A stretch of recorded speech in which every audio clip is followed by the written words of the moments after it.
Mark Davis, it's good to meet you again. We're so excited about your speech today. Can you just give us some insight as to your knowledge of the National Multicultural Western Heritage? Well, it's interesting because just before we started the filming here, I was talking to Kelsey, who's doing the photography, and a darn fine job of it. And I know that I had heard of cowboys of color. And I thought to myself, surely there must be some connection. And only then did I learn that that's sort of the name change. That while there are more syllables involved now, it explains exactly what it is. Because I can see a lot of people going, cowboys of color. What's that? But when you put, multicultural Western heritage in the title, it makes it clear that you're pointing out that if you close your eyes and think of a cowboy, it might be a white guy, but it might be a black guy, it might be a Hispanic guy, it might be a Native American. And the more progress you can make toward accuracy in history, the better. Yeah, we discovered that one-fourth to one-third of the cowboys were actually black, Hispanic, Native American.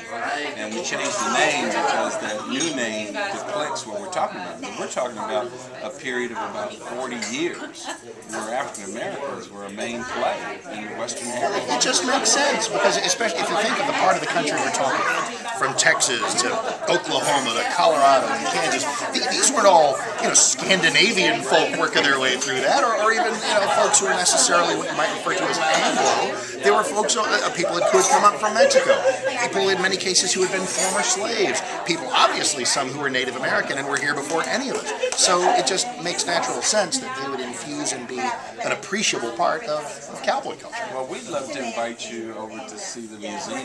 We're in a Frank Lloyd Wright design building just down the street in Fort Worth and all. And, maybe some kind of way we can figure out how to get that subject on your show. It's my pleasure. My pleasure. Anything we can do to create further. Because one of the great things by coming out here to Fort Worth is history and culture.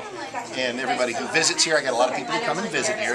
They want to see the Cowboy Stadium. They want to go, do various things in Dallas. But it's when they come to Fort Worth and see the kind of richness and culture and history we have here.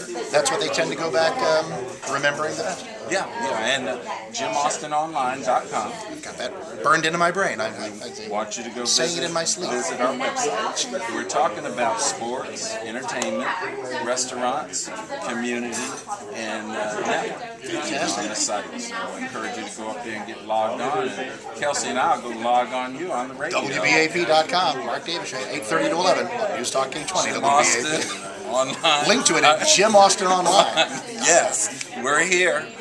Your people giving you the news and the places to go.